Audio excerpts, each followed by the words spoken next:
Hoy quiero que recuerdes las siguientes palabras y que durante toda la semana estés meditando en ello. Hermano, hermana, no has sido olvidado. No has sido olvidado por Dios. No has sido olvidada por Dios. Tus peticiones no han sido echadas al baúl de las peticiones, a un lado del trono de la gracia. No has sido olvidado, hermano. No has sido olvidada, hermano. Hay una frase muy famosa de una canción que suele ser una canción de culto de Linkin Park que dice las siguientes palabras: me he esforzado tanto y he llegado lejos. Al final, eso no importa. Tuve que caer y lo perdí todo. Al final, nada importó. Es una canción muy famosa que miles de jóvenes la escuchan constantemente y es una canción que relata precisamente el dolor de la desesperanza, la desesperación que hay dentro del corazón del ser humano, el sentir que en algún momento se ha dado todo, pero no hay resultados de nada. Que en algún momento estás intentándolo, pero no hay resultados conforme y con base en nuestras propias expectativas. Tristemente, Chester Bennington creyó esta mentira y al final del día terminó con su vida, pero voy a hacer un contraste con otra canción. Oscura la noche, no veo la luz, mi alma en angustia me cubre el dolor. Preguntan, ¿dónde está tu Dios? ¿Hasta cuándo, oh Señor? Mis lágrimas corren, derramo mi ser. ¿Me has olvidado? Te busco otra vez. Pregunto, ¿dónde estás, oh Dios? Escucha mi oración. Y el coro dice: roca mía, esperanza mía, anclado en ti está mi corazón. Cerca estás al alma quebrantada y en la noche tú eres mi canción.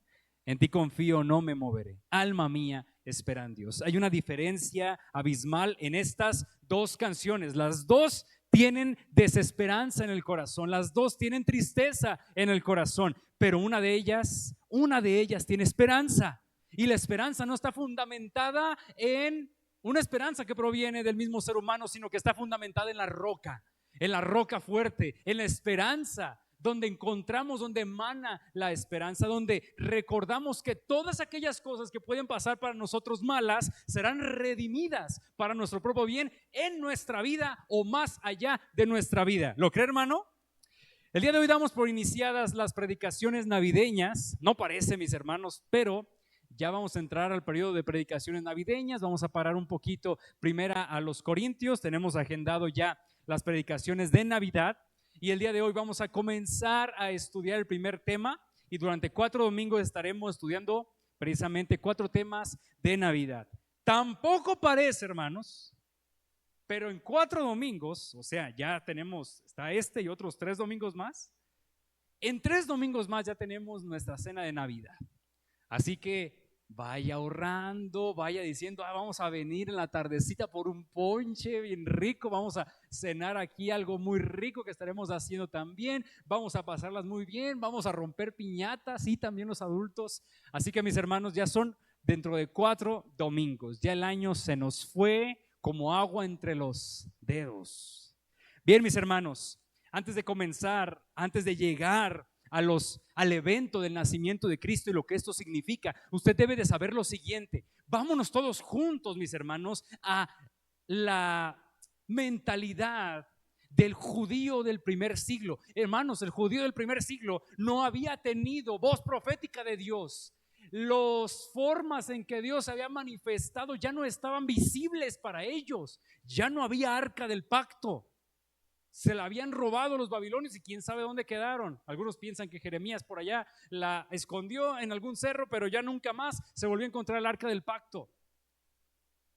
Seguían los sistemas rituales, pero no había una manifestación especial y sobrenatural de Dios durante ese tiempo. Las personas en aquel tiempo simple y sencillamente intentaban aferrarse a obedecer lo que tenían ellos en la palabra de Dios.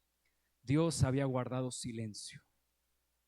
No habían escuchado la voz de Dios durante 400 años. ¿Dónde está Dios? Dios ha guardado silencio. La última voz profética del Antiguo Testamento, Malaquías, de hecho lo tenemos al final de nuestras Biblias. Malaquías termina su libro diciendo las siguientes palabras: He aquí yo os envío el profeta Elías, antes que venga el día de Jehová grande y terrible. Él hará volver el corazón de los padres hacia los hijos y el corazón de los hijos hacia los padres, no sea que yo venga y hiera la tierra con maldición. 400 años donde estas fueron las últimas palabras proféticas de parte de Dios. El último libro escrito fue Crónicas, pero estas fueron las últimas palabras proféticas por parte de Dios. Alguien más va a venir. Antes de que me manifieste de nuevo, voy a enviar a Elías, a alguien con el espíritu de Elías, y así sabrán que yo me manifestaré ante ustedes y vendrá el día grande, maravilloso de el Señor. 400 años hasta que, les voy a pedir de favor, mis hermanos, vayamos a Lucas capítulo 1, versículos, estaremos estudiando del 5 al 25. Tal vez usted lo ha conocido, mis hermanos, es parte del folclore navideño, pero el día de hoy vamos a ver cosas muy interesantes aquí. Estuve estudiando este pasaje durante días y días, y mientras más los estudiaba, más bello era este pasaje, mis hermanos. Vaya ya a la palabra de Dios, mi hermano, abra su Biblia, aunque a veces se ponga aquí, abra usted su Biblia y vea usted con sus propios ojos lo que estaremos nosotros estudiando. Y conmuévase juntamente conmigo, mis hermanos. El libro de Lucas, el escritor Lucas, de hecho, es el autor más prolífero en el Nuevo Testamento, es quien más palabras escribe en todo el Nuevo Testamento, aún más que Pablo. Porque precisamente él quería investigar, él quería indagar, él quería saber los hechos que son ciertísimos acerca del Señor. Y entonces el doctor, el médico Lucas comienza a escribir de forma cronológica y de forma temática la historia de Jesús. Así que, mis hermanos, vámonos juntos ahí a los versículos 5 al 7 y vamos a ver qué nos tiene la palabra de Dios el día de hoy. Hubo en los días de Herodes, rey de Judea, un sacerdote llamado, ¿cómo se llamaba? Zacarías, de la clase de Abías. Su mujer era de las hijas de Aarón y se llamaba, ¿cómo? Elizabeth. Ambos eran justos delante de Dios y andaban irreprensibles en todos los mandamientos y ordenanzas del Señor. 7. Pero no tenían hijo, porque Elizabeth era estéril y ambos eran ya de edad avanzada. Muy bien, mis hermanos, lo primero que vamos a ver el día de hoy es un matrimonio ejemplar. Un matrimonio ejemplar. Y la palabra de Dios nos comienza citando y poniéndonos en contexto. Dice Lucas, ahí cuando Herodes estaba en Judea, y el que Lucas, mis hermanos, haya puesto aquí el nombre de Herodes, no es nada más por aleatoriedad, mis hermanos, no es aleatorio. No, sino que lo que Lucas quiere darnos a entender es que esto no es un cuento, mis hermanos. Esto no es una historieta, esto no es un cómic de superhéroes. Esto no es algo que se queda solamente en el mundo de las ideas. No, hay una persona y ustedes lo conocen.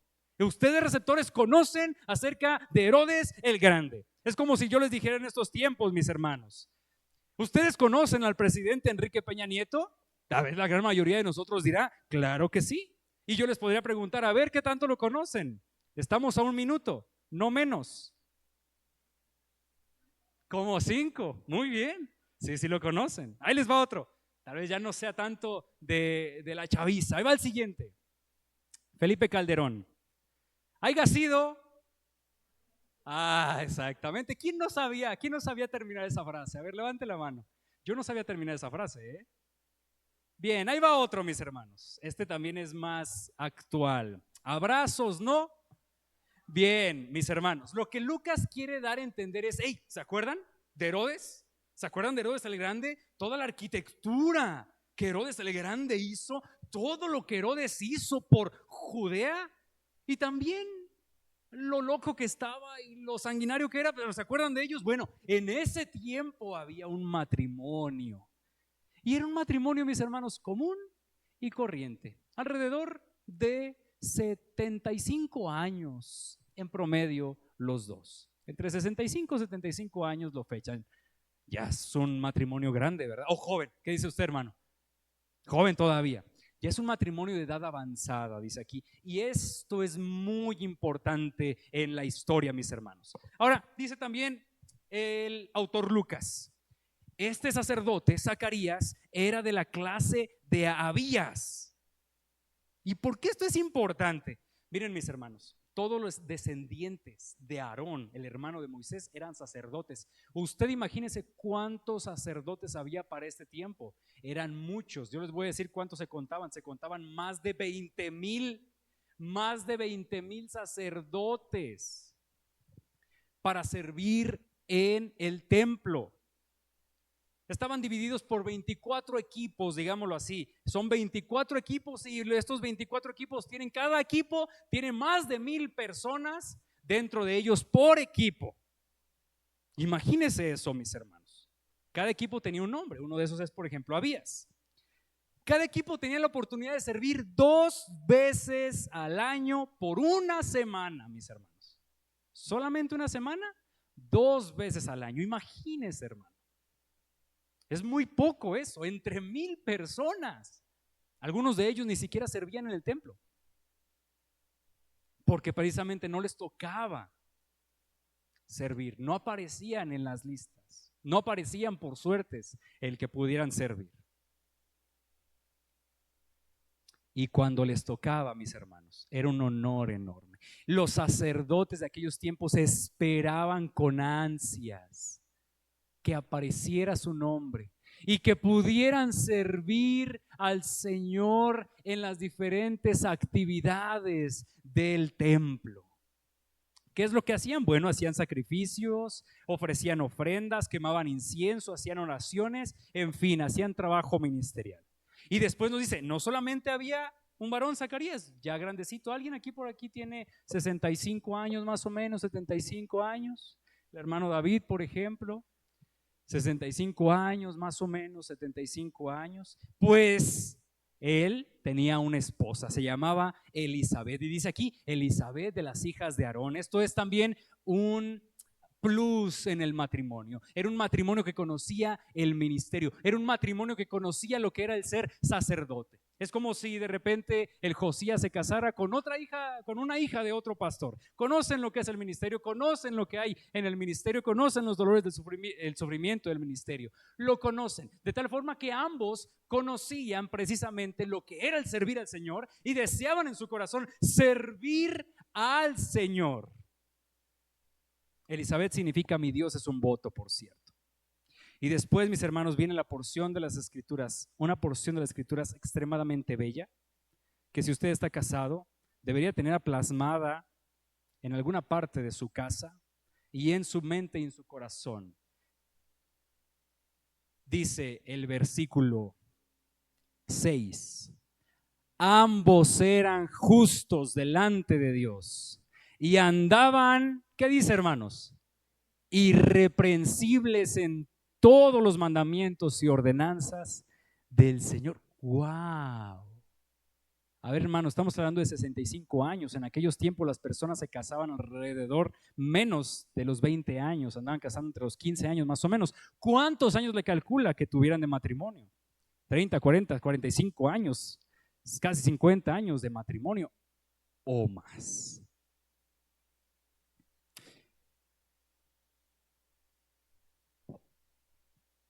¿Se imaginan, mis hermanos, llegar a los 30 o 40 años de matrimonio y que delante del Señor estemos catalogados con semejantes palabras nuestro matrimonio?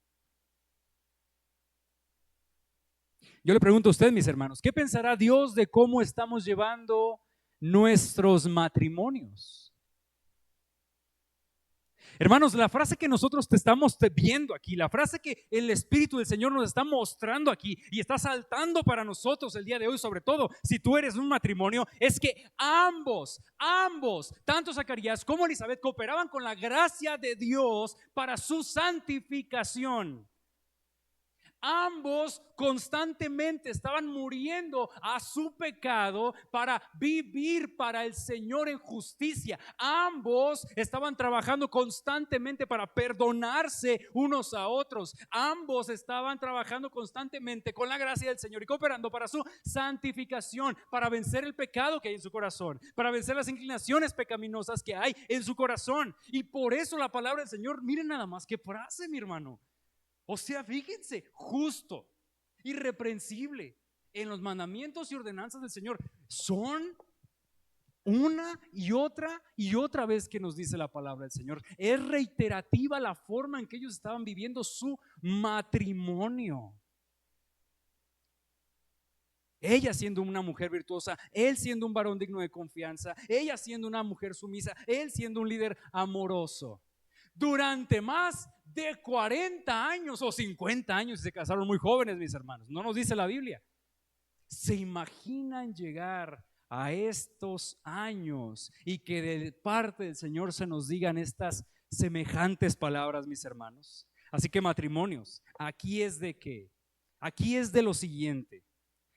¿Qué tenemos que hacer para que delante de Dios se nos digan de nosotros como matrimonios semejantes palabras? La verdad, mis hermanos, es que cuando uno hace las cosas para Dios y vive en su matrimonio para la gloria de Dios, las personas lo van a notar. Las personas notarán que es un matrimonio temeroso del Señor.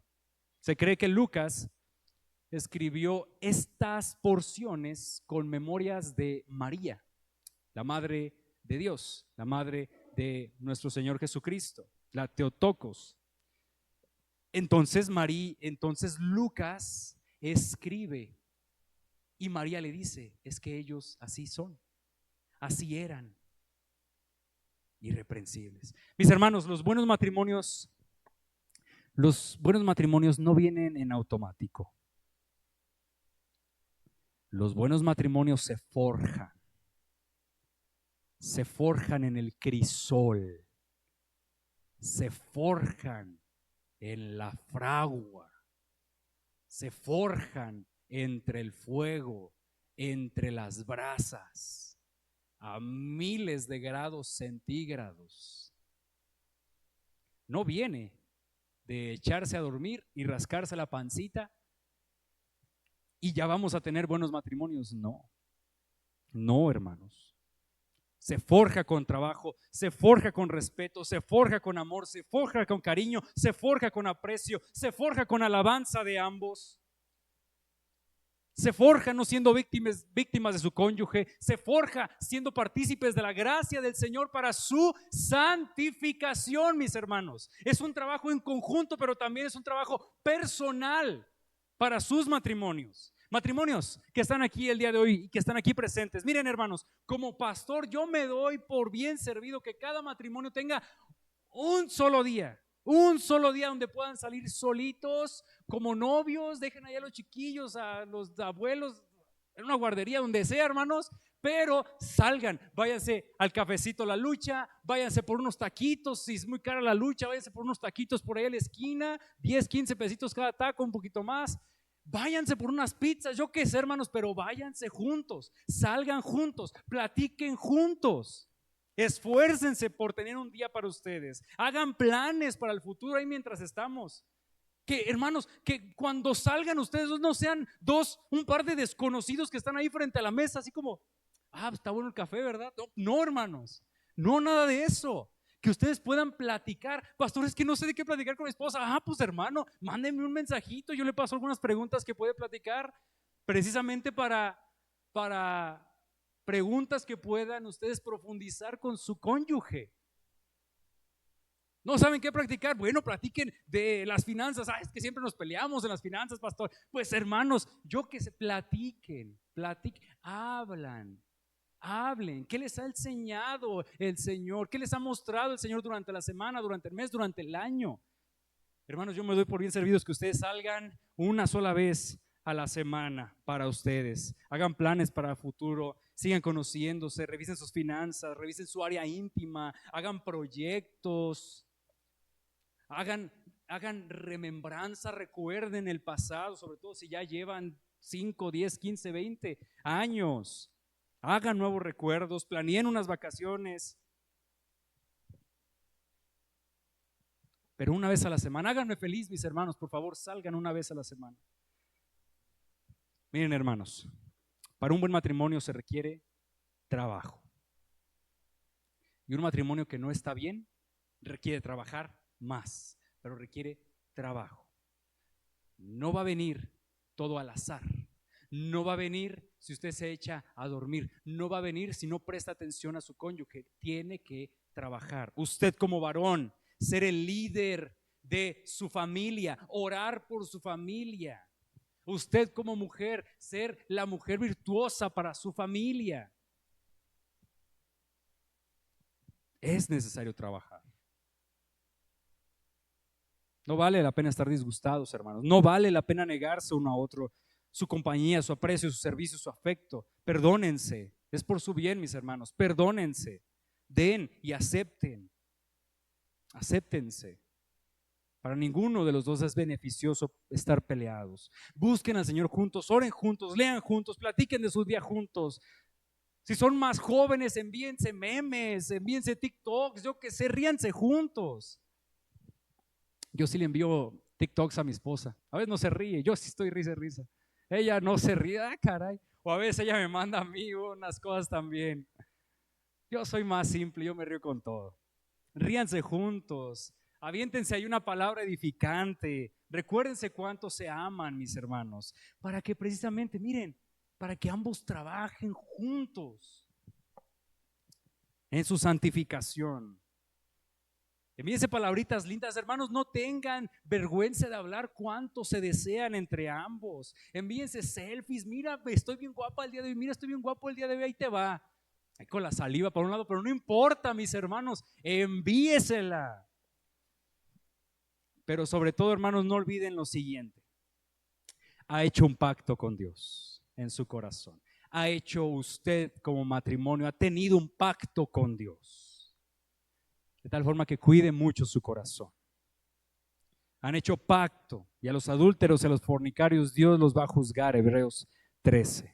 Solteros que están aquí, no solamente es para los matrimonios, solteros que están aquí, hermanos que van para el matrimonio. Es bello el matrimonio, si son llamados al matrimonio, efectivamente. Pero quiero decirles lo siguiente, mis hermanos, esta frase que tenemos nosotros aquí no solo es para los matrimonios. Si usted es soltero, también es para usted. También es para ti. Lo primero que tú debes de asegurarte en tu corazón es que delante de Dios seas justo y justificado por el Señor y andes irreprensible en los mandamientos y ordenanzas del Señor, cooperando con la gracia de Dios para tu santificación. Y ya cuando llegues al matrimonio, el Señor te bendecirá evidentemente en el matrimonio. Bien, hermanos, todo muy bonito. Zacarías y Elizabeth, un matrimonio ejemplar. Sin embargo, hay un pero. Y dice la palabra de Dios, pero Elizabeth era estéril, pero no tenían hijos. Oh, hermanos, qué gran dolor es este. Qué gran dolor para ellos como matrimonio, sobre todo porque en las familias judías, de hecho en la actualidad, generalmente el contexto sociocultural mexicano también es de hijos, ya casi no, pero es de hijos también. Pero en aquellos tiempos era más.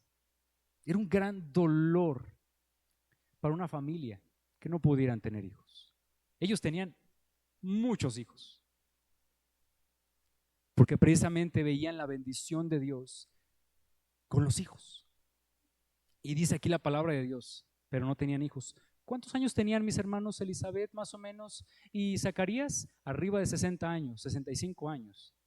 ¿Cuántos años usted le calcula que estuvo pidiendo Zacarías y Elizabeth por un hijo, hermanos?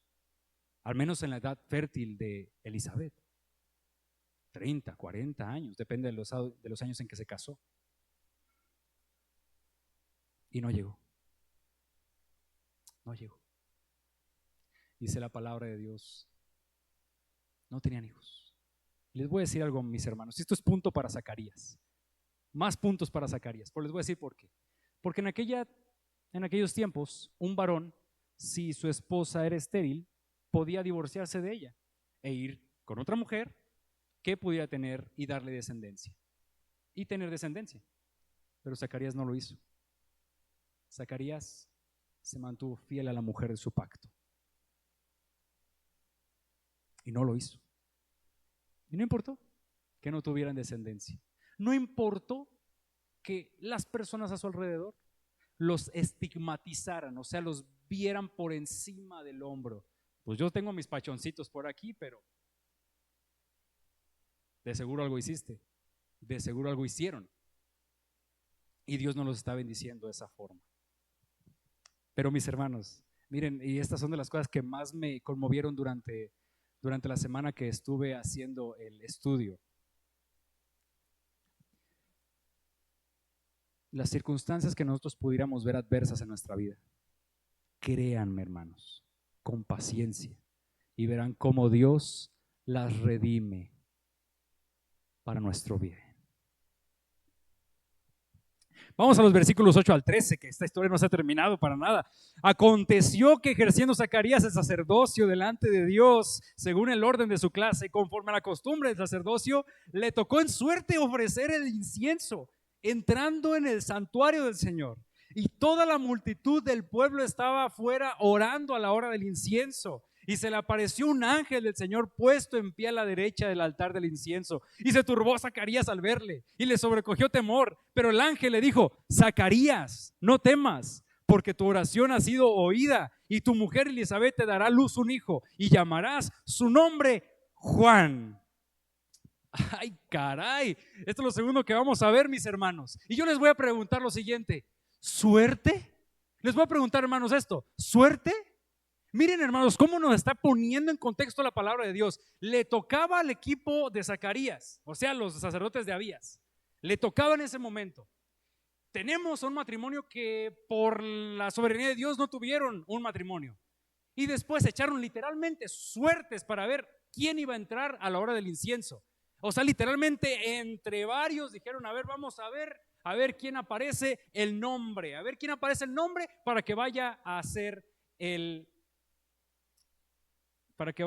ritual del incienso. Yo les pregunto a ustedes, mis hermanos: ¿suerte? ¿Suerte? Usted sabía, mis hermanos, que aquello que llamamos suerte, aquello que llamamos azar, aquello que llamamos destino, está bajo dominio, control absoluto y soberano de nuestro Dios, mis hermanos. ¿Usted sabía eso? Pues lo está. Dice Proverbios 16:33: la suerte se echa en el regazo, pero el veredicto proviene ¿de quién, mis hermanos? Del Señor, del Señor. Híjoles. Hermanos, la probabilidad de que le tocara a Zacarías en ese momento era 1 entre más que menos, 1 entre 1000 para que le tocara a Zacarías o a alguien más. Pastor, ¿y si hubiera salido alguien más ahí en el...? Pues no sabemos, mis hermanos. Dios sí sabe, pero nosotros no.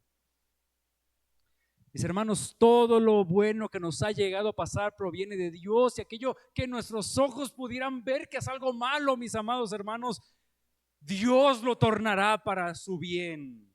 Nada va a escapar de su mano. Aquello que piensas que Dios se le pasó de las manos en tu propia vida, mis hermanos, no es un accidente.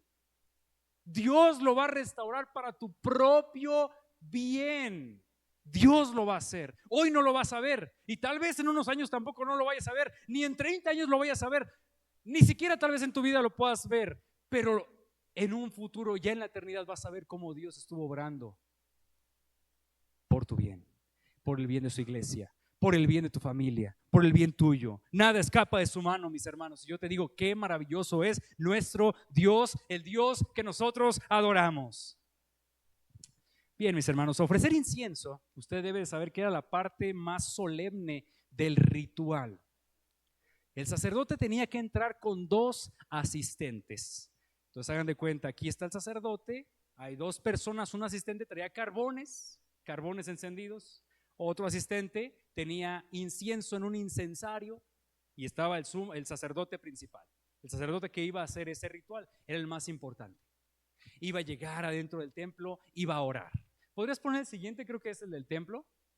Hey, acá está el templo de este lado, donde hay muchos numeritos: 1, 2, 3, 4, 5, 6, 7. Ahí está el templo. Bueno, Entonces entraban los tres al templo. Cuando ellos entraban al templo, casi enfrente, ahí el número 4, donde ustedes alcanzan a ver, está el altar del incienso. Era algo de madera, algo así como este, sí, está muy bien. Algo de madera, llegaba el que traía las brasas en su charolita, lo ponía. Llegaba el que traía el incienso, lo ponía a un lado.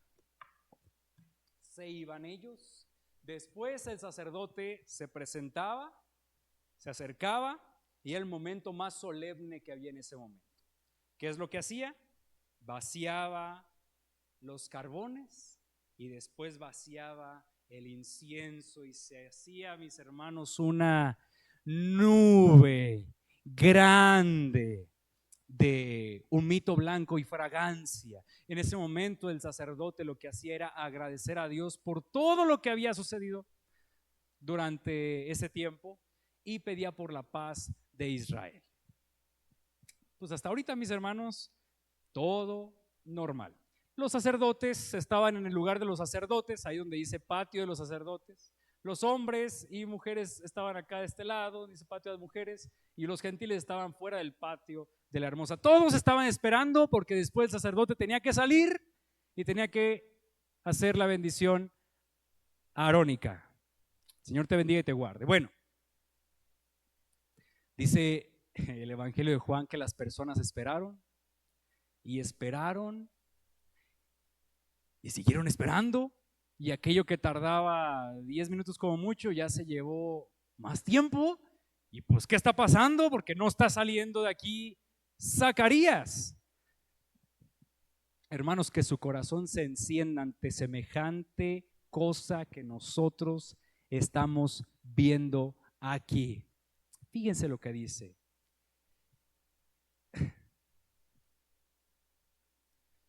Zacarías entró esperando lo mejor de su carrera en ese momento. Hace las oraciones a Dios y de repente, en algo que parecía rutinario, aparece un Ben Elohim, aparece un hijo de Dios, aparece un miembro del concilio divino. 400 años sin elementos tangibles de Dios, y de repente en el lugar santo, parado justo en el velo del lugar santísimo, a un lado del altar de incienso y a un lado del menorá, justo al centro, se aparece un varón con vestiduras resplandecientes, a quien Zacarías inmediatamente lo reconoce como un Ben Elohim, lo reconoce, y dice la palabra del Señor que, pues hermanos, cuando tú ves algo así, cuando algo así sucede, tan solo el hecho de imaginártelo, hermanos, no te emocionas, te da lo que le pasó a él, se llena de temor. ¿Y quién no ante semejante ser materializado te da algo allí? Se te sube la presión, se te baja el azúcar, porque te da un temor enorme por lo que estás viendo, un ser celestial. Zacarías se llenó de temor, es lo que nos dice aquí la palabra.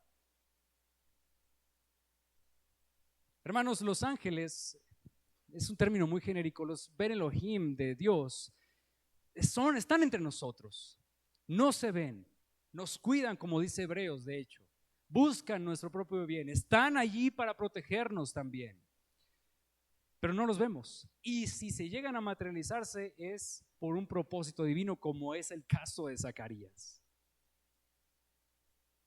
Y lo hace porque hay algo importante.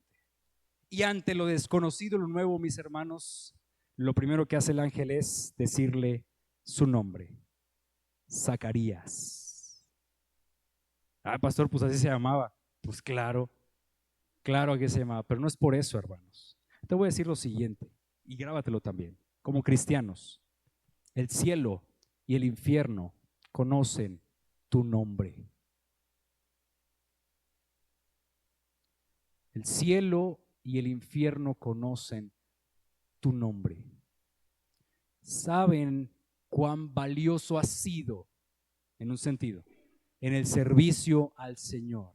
¿A cuántas almas les has predicado el evangelio? ¿A cuántos has ayudado? ¿A cuántos has apoyado? Y estos mismos en el cielo o en el infierno, los del infierno te van a hacer querer caer, pecar, porque conocen también tu nombre.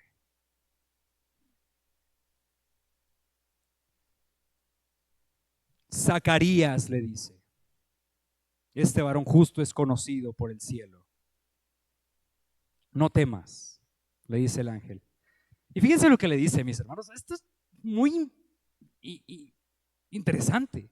Le dice: tu oración ha sido oída y tu mujer dará a luz un hijo.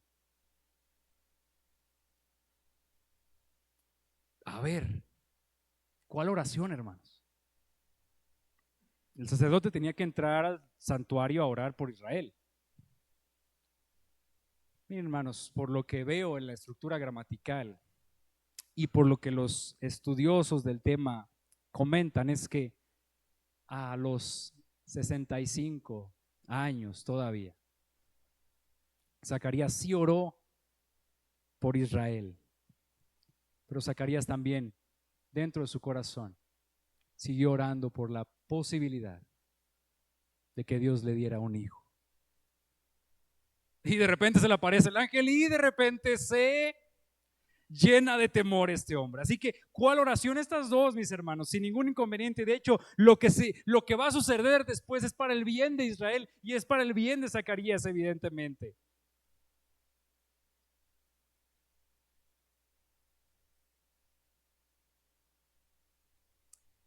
Qué impresionante esto, hermanos. Quiero que recuerdes lo siguiente. No te canses de orar, hermanos. No te canses de orar, no te canses de pedir al Señor, no te canses de invocar su nombre, iglesia. No te canses, que tus oraciones han sido oídas desde la eternidad. Y también quiero que recuerdes lo siguiente: no solamente que no te canses de orar, sino que también recuerda lo siguiente: no es en nuestro tiempo, hermanos. No va a ser la respuesta en nuestro tiempo, sino en el tiempo del Señor. Allí es cuando el Señor va a responder, no en nuestro tiempo. No te canses de orar, aunque las cosas parezcan imposibles, hermanos. No te canses de orar. Y esto nos debe de quedar bien claro por las Escrituras, mis hermanos. No todo está perdido. Sé paciente, sé muy paciente, que el Señor responderá a nuestras peticiones. Hermanos, te pregunto, ¿acaso Dios no es un Dios confiable? ¿Acaso Dios no es un Dios confiable? Dios es confiable. Tal vez te toque ver su respuesta, tal vez no te toque ver su respuesta. Uno de los personajes, hermanos, que encarnan precisamente lo que les acabo de comentar, es precisamente un personaje llamado Moisés. Hechos capítulo 7, versículo 25 dice: Moisés quería ser el libertador del pueblo de Israel a la edad de 35, 40 años. Y lo intentó, de hecho. ¿Y qué sucedió después? Pues ya lo andaban matando. Él quería ser el libertador de Israel y ya lo andaban matando. Tuvo que huir por 40 años al desierto. Y a la edad de 80 años, a ver, hermanos, ¿cuántos años les dije? 80 años. Estamos hablando de una petición de un jovencito, tal vez desde que se enteró que era hebreo. Durante 20 años orando para que fuera el libertador de Israel. O sea, una petición de oración de los 25, de los 40 como mucho, fue respondida a los 80 años. A los 80 años. ¿Y de qué forma, hermanos? ¿Y de qué manera? Aquí tenemos otro hombre y su esposa orando al Señor por un hijo que no había sido respondida. Hay un 70% de probabilidad de que Zacarías pudiera tener otro hijo con alguna otra mujer. Sí, un 70% más o menos. ¿Cuánta probabilidad hay de que una mujer tenga un hijo a la edad de 65 años, 70 años, hermanos? Cero. Cero probabilidad. Cero. No hay probabilidad, hermanos. Y esto me encanta, hermanos. Esto me encanta. Porque no es en nuestro tiempo, hermanos. es en el tiempo del Señor. Y cuando Dios responde, Él siempre va a responder con manos llenas y de forma espectacular. Jóvenes, sean pacientes, jóvenes. No se adelanten. Yo sé que muchos de ustedes quieren casarse. Ya se están viendo allí lavando los calzones. Ya se están viendo allí manejando, llevando a la familia de vacaciones. No, lavando los calzones no. Yo sé, hermanos, yo sé que hay un deseo en la soltería por esto, por tener a alguien que te ame, por recibir aprecio, recibir afecto. Es bonito, claro que sí es bonito, mis hermanos. No se adelanten, porque en adelantarse, en no esperar los procesos del Señor, en no esperar la voluntad del Señor, se van a equivocar horrible, hermanos. A la Moisés.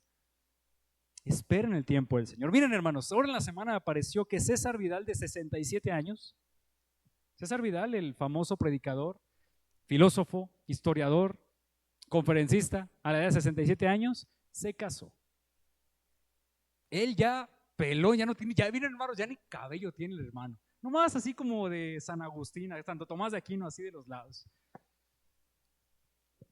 Y se casó con una mujer como unos 10 años más o menos abajo de él, pero se casó.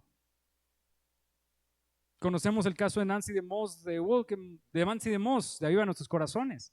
A los 60 años se casó también.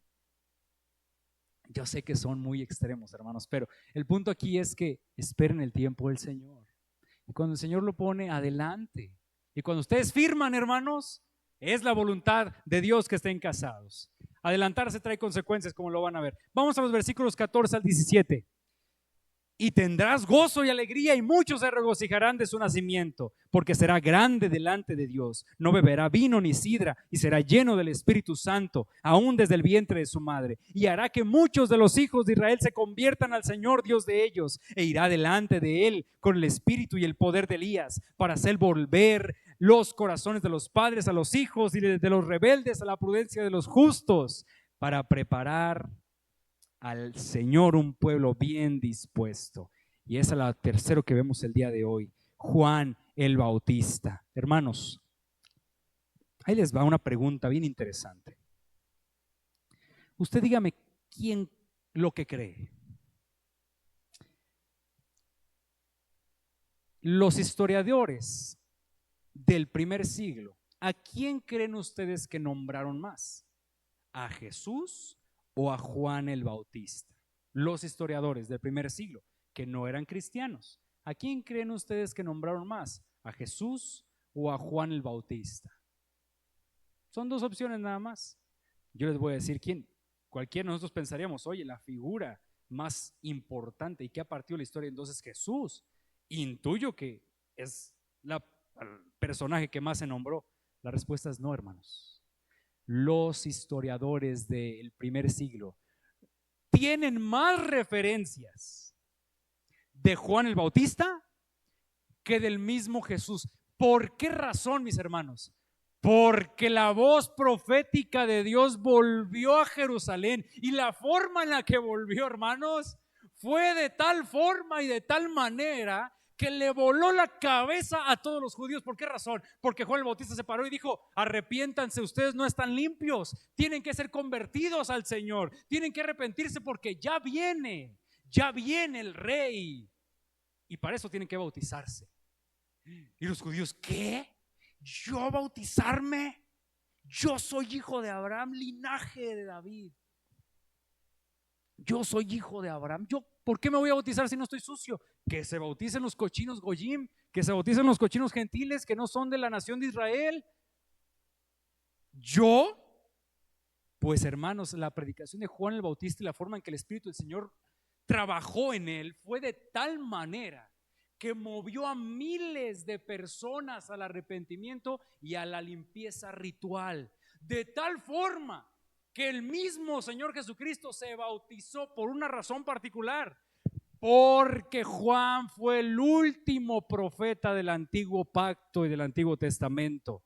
Lo tenemos en el Nuevo Testamento, pero fue el último profeta del antiguo pacto. Y el requerimiento de Dios para toda la humanidad era el bautismo. Y Jesús se bautizó precisamente porque tenía que estar sujeto a la ley.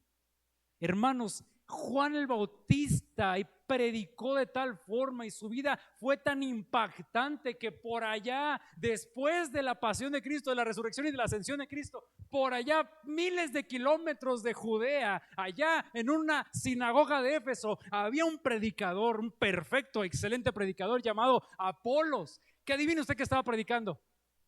Predicaba el evangelio, la forma de predicar de Juan el Bautista, el mensaje de Juan el Bautista, de tal forma que otro matrimonio que andaba por allí, Aquila y Priscila, después de que lo escucharon le dijeron: vente para acá, ya vino Jesús, ya vino de quien Juan el Bautista predicaba. Hermanos, imagínense de qué magnitud y de qué grado fue la predicación de Juan el Bautista y la forma en que él estuvo ministrando.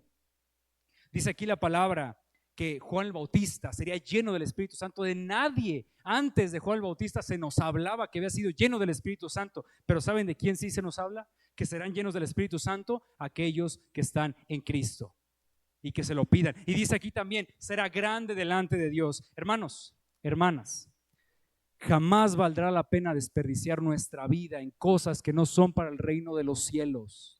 De nada sirve desperdiciar nuestra vida haciendo tesoros aquí en la tierra si no los hacemos en el cielo.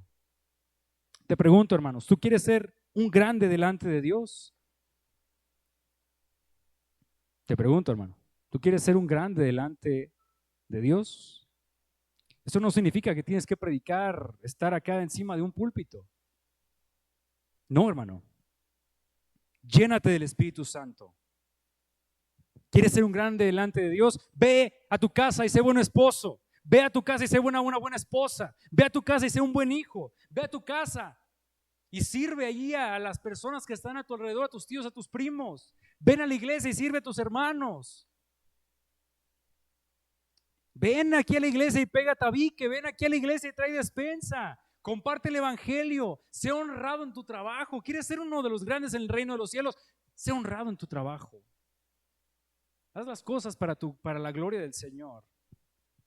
Y eso aumentará tus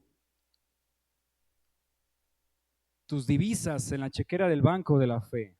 Vuelvo y pregunto: ¿quieres ser quieres ser uno de los grandes delante de los ojos de Dios? Sé lleno del Espíritu.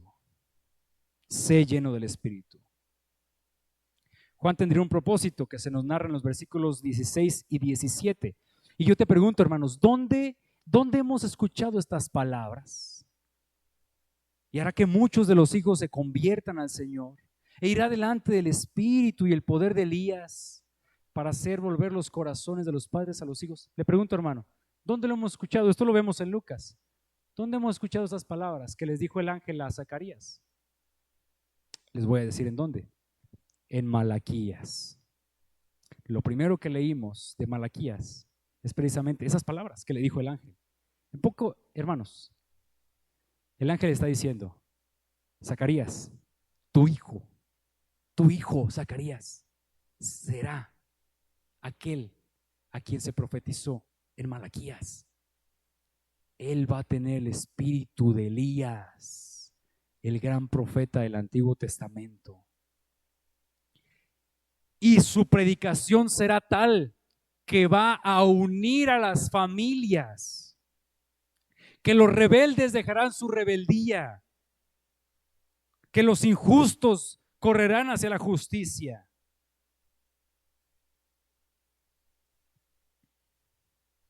Gloria a Dios por la vida de él. Vamos adelante, hermanos, porque ya se nos está acabando el tiempo. La vida de Juan el Bautista fue una vida llena del servicio al Señor, pero murió de forma violenta y prematura por predicar de Dios y del arrepentimiento. Herodes Antipas lo mandó degollar porque tenía la mujer de su hermano, y Juan el Bautista le dijo: tienes a la esposa de tu hermano, no es correcto, no es lícito. Herodes lo agarró, lo refundió en la cárcel. Cuando Juan el Bautista estaba en la cárcel, tuvo dudas sobre Jesús y preguntó: ¿eres tú a quien esperamos o vamos a esperar a alguien más? Y entonces me encanta la respuesta de Jesús y le dijo a los discípulos de Juan: hey, vayan y díganle a Juan, los ciegos ven, los cojos caminan, el evangelio es predicado, el evangelio del reino es predicado. ¿Por qué le dijo eso Jesús? Porque esas señales que estaba haciendo Jesús eran las señales del Mesías. Oh, qué precioso, mis hermanos. Y Jesús dijo las siguientes palabras en Lucas 7:28. Creo que está más adelante en las diapositivas, yo. A ver, siguiente.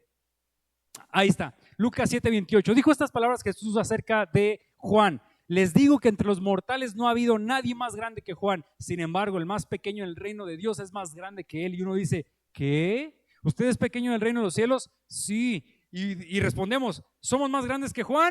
¿En qué sentido, pastor? ¿En qué sentido vamos a ser más grande que Juan? ¿En todo lo que hizo? No, en ese sentido no. En sentido de respeto, no, en ese sentido no. En sentido de que nosotros en Cristo tenemos mayores y mejores bendiciones. Vamos adelante, hermanos, porque ya se nos va el tiempo. 18 al 20. Dijo Zacarías al ángel: ¿en qué conoceré esto? Porque yo soy viejo y mi mujer es ya de edad avanzada. Respondiendo el ángel le dijo: yo soy Gabriel, que estoy delante de Dios, y he sido enviado a hablarte y darte estas buenas nuevas. Y ahora quedarás mudo y no podrás hablar hasta el día en que esto se haga, por cuanto no creíste mis palabras, las cuales se cumplirán a su tiempo.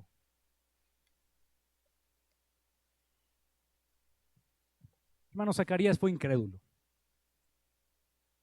y su incredulidad le costó. Su incredulidad le costó que el concilio divino dictara sentencia contra él.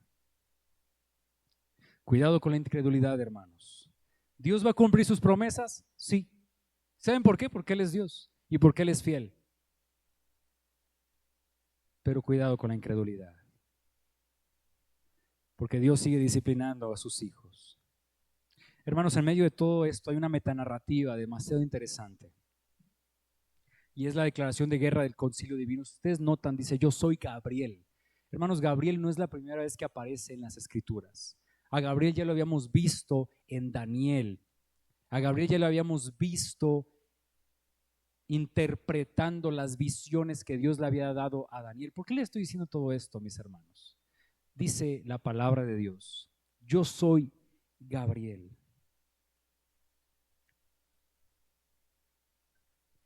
El que está de pie delante de la presencia de Dios. Nuestras traducciones dicen: yo soy Gabriel que estoy delante de Dios. La traducción desde el griego original es la siguiente: el que está de pie delante de la presencia de Dios. A ver, hermanos, una pregunta rápida. ¿Usted cuando se imagina delante del trono de Dios, con este ser, nuestro Dios, que tiene ojos como de fuego, que tiene una boca como de espada y que cuando habla son como de fuertes truenos? Yo le pregunto, hermanos, de pura casualidad, ¿usted se imagina delante del trono con el Cordero divino y celestial de pie, parado y mirándolo frente a los ojos? Le pregunto, hermanos, ¿así se imagina usted? No, ¿verdad? Yo pienso que todos nos tiemblan los pies y al piso ante semejante, ante nuestro Señor, tanto por amor como por grandeza. Pues la palabra del Señor, fíjense lo que nos dice de Gabriel, no solamente de él, sino de otros 6 ángeles más. Él está parado delante del trono de Dios, no por orgullo, hermanos, sino por cercanía. Eso es lo que significa esto: por cercanía. Y lo que Gabriel está diciendo aquí es una declaración del concilio divino a los Ben Elohim rebeldes. El tiempo se acabó. Su dominio de las naciones se acaba con la llegada del primer niño, que va a anunciar la llegada del segundo niño, que les va a quitar las naciones a todos ustedes, Ben Elohim rebeldes, ángeles caídos. Sus naciones, sus dominios serán quitadas, porque ahora voy a tener nuevos hijos míos, en este caso de Dios. Juan 1:12 precisamente, más a todos los que le recibieron, a todos los que creyeron en él, les dio potestad de ser hechos hijos de Dios. Y esta es la meta narrativa. Ya no tenemos tiempo, hermanos, para explicar más. Versículos 21 al 25. Y el pueblo estaba esperando a Zacarías y se extrañaban de que él se demorase en el santuario. Pero cuando salió no les podía hablar y comprendieron que había visto visión en el santuario. Él les hablaba por señas y permaneció mudo, y cumplidos los días de su ministerio se fue a casa.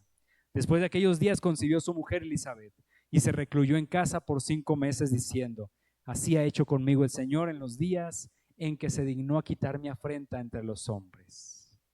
En serio, hermanos, qué historia tan más bella. Zacarías no pudo hacer la oración. Tenía que pararse frente al pueblo y comenzar a repetir las palabras: Yevarejeja Adonai Beishmereja Yaer Adonai Banabeleja Bejoneja Isa Adonai Banabeleja Beyasem Laham Shalom. Señor te bendiga y te guarde. Señor, alce su rostro sobre ti y tenga de ti misericordia. Señor, alce su rostro sobre ti y te dé paz. Eso tenía que decir, pero no pudo hacerlo porque estaba sordo. Perdón, porque estaba mudo. Y algunas versiones sordo, pero estaba mudo, es lo que nos dice aquí. Dice que todo el pueblo comprendió que había visto visión. La palabra aquí, visión, es mejor traducirla como de la siguiente manera: aparición. Esa es una de las formas en que traduce esta palabra. Todos comprendieron que algo había sucedido allá adentro. Dice que después de su trabajo ministerial, Zacarías y Elizabeth se entregaron en amor mutuamente, en el sellamiento del pacto matrimonial, en el sagrado deber conyugal, y quedó embarazada. Y esto es un milagro, hermanos. Esto es un enorme milagro. Y me encanta cómo termina el versículo 25. Subráyelo ahí en su Biblia, hermano. Así ha hecho conmigo el Señor en los días en que se dignó a quitar mi afrenta entre los hombres. Hermanos, no serás olvidado jamás.